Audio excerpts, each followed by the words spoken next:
My name is Kash. I'm deep in the streets, violence around every corner, fast money always calling my name. But I also play football, and under those Friday night lights, I'm a different animal. See, football is the only thing standing between me and the streets. This is my story, caught between the game in the streets and the game on the field. Two worlds, one choice, and I'm stuck in the middle. So let's get right into it.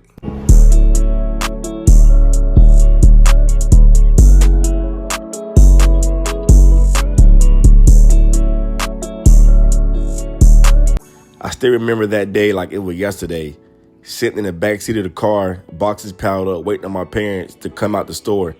We were moving because my pops had landed a new job, better pay, better opportunity, which I don't blame them. To them, it was the right move. To me, it felt like the worst thing ever. I didn't want to leave.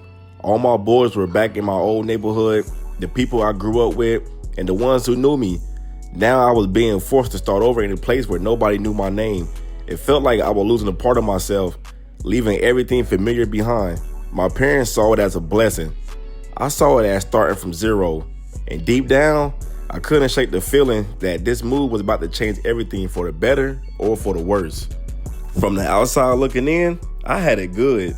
Two parents who loved me, a solid home, and I never let my grades slip. Teachers saw a smart kid with potential. My parents saw their son, making them proud. My pops is the definition of a hardworking man. He's up before the sun, grinding every single day to make sure the family is straight. Never complains, never asks for nothing. He just do what a man's supposed to do. Now my mom's, she's a go-getter. Always on the move, always chasing something bigger. She made sure I never missed a meal and always had clothes on my back. And she pushed me to keep my grades up no matter what. I didn't go to school in my neighborhood. My parents pulled strings to get me to a better district, far away from the violence. When I first moved into the neighborhood, I wasn't in the streets. Like I said before, I came from a good home, strict parents, food on the table, and clothes on my back. Next door to me was a dude named Shaquille. He was a year older, and right away, he put me on game. Told me which blocks to avoid, which neighborhoods weren't safe, and who to watch out for. When I first met Shaq, he was already in the streets heavy. He was in the clique called the Southside Gorillas. Everybody in the neighborhood knew who he was. He was feared, respected, all of that. He was the one moving around, getting money, and staying active. But here's the wild part. Shaq wasn't just a street dude. He was also that guy on the field. A 5-star recruit. His name rang bells everywhere, from the block to ESPN. Me, I was just a new kid trying to find my place. Shaq looked out, showed me love, treated me like a little brother. And the more I spent time with him, the more we became close. Like, that was my guy. At first, I told myself I was just hanging around, just watching. But when you're around somebody like Shaq every day, sooner or later, you'll start moving how they move. And that's exactly how I found myself into the streets. My junior year, I played cornerback. I knew I was nice. Quick feet, tough, smart. Quarterbacks barely even threw my way. But the problem was, when you're shutting everything down, your name don't always show up on the stat sheet. The scouts ain't see the grind. They ain't see how I took the best wide receivers out the game. All they saw was no big numbers. So when the offers started rolling in, they weren't the D1 schools I dreamed about. Just D3s, solid programs, but yeah, I knew I was better than that, so something had to give, fast. After the season, coach pulled me to the side. He pretty much was telling me how I got the speed, the toughness, the hands. He was pretty much telling me that at wide receiver, I could shine and turn those no D1 offers to a lot of D1 offers. I didn't answer him right away. Switching positions before my senior year, that was a gamble. But I couldn't shake his words. I wanted more. I needed more. So I locked in, trained all off season, and made that move. Second play of the drive, the quarterback looked my way. I took off, left corner trailing, the ball floated in. Perfect spiral, caught it in stride, thought I had the 6 easy. But right before I crossed the goal line, man, my man's done stopped me. Now, it's 3rd and goal. I want to do a comeback route, so we're going to see how this goes. Did a comeback route, man, my man threw it outside the end zone. So coach said we're going to go for a 4th and goal. Did the same play again and got in that end zone. You can't stop the rain. You can't stop the rain. 3rd quarter, Tell you what, my man's overthrew me, bruh. It's like, come on, baby, you making me look bad. But my man wasn't playing no defense. Ain't no getting that ball. You can't stop the rain. You can't stop the rain. We end up getting to that end zone, baby. 27-24. Fourth quarter, I was already making noise as a wideout. But then, tell me why the coach did something to catch me off guard. This man put me as a quarterback. Man, I ain't never played quarterback a day in my life. I'm always on defense. But as I'm scrambling, I see my man wide open. So we end up getting the first down. 31-38, we down. Fourth quarter. Come on, man. Did a comeback route. But I can't even hold y'all. Number one is like that on defense. Tell me why, y'all. My quarterback threw a pick in the end zone trying to get me the ball. And we end up losing that game. 31-38, can't hold you. I was definitely mad. After my game, Tennessee noticed I had them in my top 3 schools. So the coach told me they were going to come to my games more often. But when the lights went out and the pads came off, I went right back to the streets. My big homie pulled up on me that night and told me about a lick, a Porsche they been eyeing. The plan was simple. Snatch it, move it to the chop shop, and split the bread. The money was too good to pass up. One job, and I walked away with 25 racks in my pocket. $25,000 for one night's work? That was more than I ever saw from football. More than my parents could even imagine me touching. Man, second game of the season, we was down 7-0. Hit my man with the street. Man, quarterback keep overthrowing me, bruh. Now I see why they had me at quarterback. So I went up the middle, caught a diving catch, and you can't stop the rain. You can't stop the rain. Got into that end zone, baby. 6-7. You know we had to go for the field goal, so we made it 7-up. 14-7, we up by a touchdown second quarter. Caught the ball at the middle, and number 54 smacked me, boy, and he was getting hyped, which I don't even blame him. Normally, I'd be doing that. Man, I don't know who the quarterback was throwing to this possession, but we still came down with it, which is funny. So I ended up catching the ball at the middle, did a diving catch, got up in there, get in there. Yeah. So I ended up going to that touchdown. You can't stop the rain. You can't stop the rain. So our defense came up short third quarter. It was 21-21. So I caught the ball, did a streak, and you know I was out of there, man. I only got to say it, but y'all already know. You can't stop the rain. You can't stop the rain. 27-21. Now, fourth quarter, it was 1 minute and 18 seconds left. We was only down by 3. And tell me why they put your boy at the quarterback position. So I guess the coach could trust me with the ball because, you know, your boy make magic happen. And coach wanted me to put the team on my back, which I normally do. So I ended up throwing a dot. 59 seconds left. This was on me. Coach knew for a fact I wasn't passing it or tossing it. So I got into the end zone, got the game-winning touchdown to make up for the last game that we had lost. Homecoming week had me feeling on top of the world. 2 D1 offers, a game-winning touchdown under my belt, and everybody showing me love. But come on now. My man asked me who was I bringing to the homecoming. Man, you already know I'm bringing one of the baddest seniors in the school. I don't know play me like that. But y'all know me. I couldn't stay out the streets for too long. So I hit another lick. Different night, different target, same rush. That fast money was like an addiction. No matter how good football was treating me, the streets always find a way to pull me back.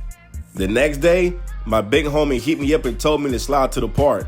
He said he left me something for all that work I've been putting in, almost like a bonus, you know. I pulled up, act normal, but I already knew what time it was. Under the tree, it was a package wrapped tight. I grabbed it, dipped off smooth, and headed to the crib. But come to find out, man, that junk was $35K that he left me. Man, let's go. Now, y'all know I had to go to the dealership. Now, come on now. I pulled off the lot in a brand new Jeep. Come on, man, straight cash. Something I always dream of driving. My mom and pops were proud. They thought it came from the NIL deals and football money. To them, it looked like their son was reaping the benefits of the ground on the field. But the truth, the Jeep wasn't from football. It was from the streets. Late night putting in work, hitting licks, robbing, flipping packs. Fast money that came just as fast as it could disappear. I kept my grades right, kept my face clean, so they never suspected a thing. It's wild when you think about it. To my parents, coaches, and teammates, I was the golden child. A successful story in the making. But behind the wheel of that Jeep, I knew the streets had paid for it. And every time I turned that key, I was reminded I was living two lives. One built on touchdowns and the other built on crimes. But as soon as Friday night lights came back around, it was back to business. Back to the work on the field. Like I said before, I never let the streets interfere with my football journey. No matter what I was doing when the lights were off, once I strapped that helmet on, it was all focus. Routes crispy, play sharps, mind locked in. See, the streets gave me money, but football was my ticket out. And deep down, I knew if I kept showing out on that field, those D1 offers were only going to keep stacking. Just like the cash I was getting in the shadows. Then I got that touchdown. You can't stop the rain. You can't stop the rain. Second quarter, we was down by 3. Went up the middle, caught that pass. He kind of threw it a little too high for me. Once again, now I see why they had me playing quarterback some plays. Man, I got on that sideline, hit a juke, hit a mean stiff arm, stayed in bounds. You can't stop the rain. You can't stop the rain. 16-13, baby. But for some reason, though, this team was not letting up. So I ended up doing a streak, but he ain't passing me, though. Gave it to the running back. Hey, that's my bad, yo. That's my bad. Should have got that block. If I would have blocked, we would have definitely had a touchdown. That's definitely on me. So we're going to try to do it again. This time I did block for my boy, but they threw it downfield. Man, let's go, man. See, together, we was unstoppable. While our defense was too busy focused on me, I also had other players on my team who was like that. So I ended up catching the ball. You already know what's going on, man. Got in that touchdown once again. You can't stop the rain. You can't stop the rain. Went up the middle, and you know I was up out of there. Come on, man. 30-27. And y'all already know we got that dub. See, after that game, it was like the floodgates open. All the D1 schools I used to sit up dreaming about at night, they started coming my way. Coaches calling, letters piling up, recruiters showing up at practice just to see me work. It felt surreal. One minute I was overlooked with only D3 schools. The next I was on every D1 radar in the country. See, for the first time I wasn't just hoping for a shot. I had one. The same kid living in the streets, hitting licks, stacking cash, was now getting love from the biggest programs in college football, baby. And I ain't gonna hold y'all, man. I had to thank the man above. Like, it hit me. Everything I wanted was right in front of me. If I could just stay locked in and stay out the streets. But like I said, man, the streets kept calling. But anyways, I had my top 3 schools. I ended up committing to Tennessee because they were the first school to give me an offer when nobody else was trying to give me one. That very next day, my boy Shaq, man, from NC State, just won a championship. Had the whole block proud. The hometown superstar had returned. That morning, his cousin had pulled up on us. Arrow OG. Shaq had told me they had to handle some business before sliding through to come see me. I wanted to roll with him, but he shook his head and said, "Nah, Cash, just stay at the crib, I'll be back." So that's what I did, man. I went back in the house, then took a nap, woke up, started scrolling through Instagram. Tell me why every app on my phone was buzzing. The news hit me like I got punched in the chest. My boy Shaq has been shot. But by the grace of God, he pulled through, he made it. After Shaq got shot, the whole neighborhood flipped upside down. It sparked the war. The Southside guerrillas were coming for everybody, no question, no hesitation. Bodies started dropping like flies and the streets got hotter by the day. If you were tied to the Southside guerrillas in any way, people were trying to take your head off. It didn't matter if you were deep in it or not, or just being a standby. Being part of the clique meant you had the target on your back. I was right in the middle of it, driving all day and night, looking for the people that tried to take my brother out. My head was cloudy, my heart was heavy. I wanted revenge. I wanted somebody to feel the pain that I felt. But then, Shaq called me, still weak from the hospital, but his voice was clear. He told me, "Don't do it, Cash. Don't throw it away. You got football, that's your way out." In that moment, I had to sit with myself. I could keep riding the streets, or could I lock in a game that might save me? Shaq saw something in me that I couldn't even see in myself. He knew I had a chance to escape, and he didn't want me to waste it. After Shaq told me not to risk it, I wanted to believe him. I wanted to let it go. But that anger, it just don't disappear overnight. The very next night, my homies put up on me. They said they knew who did it, where they be at, and how to catch them lacking.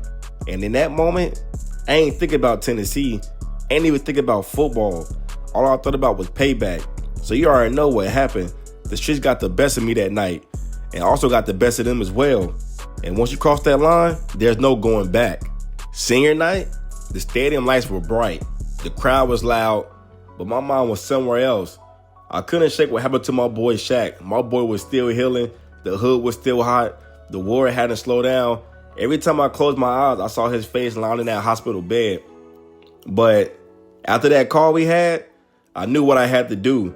He told me not to crash out, but I still did it anyway. So when I strapped my pads up that night, I had one thing in my mind. That was to ball out.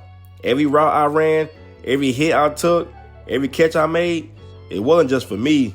It was for Shaq, for my family, for everybody who doubted me. Senior night wasn't just another game. It was a statement. My way of showing the world that no matter what was happening around me, I was built for this. Second quarter, we was up by a touchdown. Did my go-to route, run up the middle, and you can't stop the rain. You can't stop the rain. Got into that touchdown, man. It was 20-7. But for somehow, our defense was not stepping up. So they was actually up by a touchdown. Caught a pass up the middle again. And you can't stop the rain. You can't stop the rain. Got into that touchdown once again. Fourth quarter, we was down by 6. 42 seconds left. All we needed was a touchdown just to get the dub, actually. But then my quarterback, I don't know who was he throwing it to. It definitely wasn't to me. So my man playing too close. Man, I got on that streak. You can't stop the rain. You can't stop the rain. Man, your boy done got the game-winning touchdown. Eventually, we got that dub, baby. Let's go. The day after my senior night game, I should have been on top of the world. I had balled out. My family was proud. And Tennessee was waiting on me. But that itch for the fast money, it was still there. I told myself, one more lick, just one more, and then I'm done. So I went for it, a carjack. But the second I saw those red and blue lights up in my rearview mirror, my heart dropped. I knew right then it was over. Everything I had worked hard for, the early mornings, the late nights, the grind on the field, the scholarship to Tennessee, all of it disappeared in a flash. Senior night was supposed to be my beginning, but instead, it felt like the end.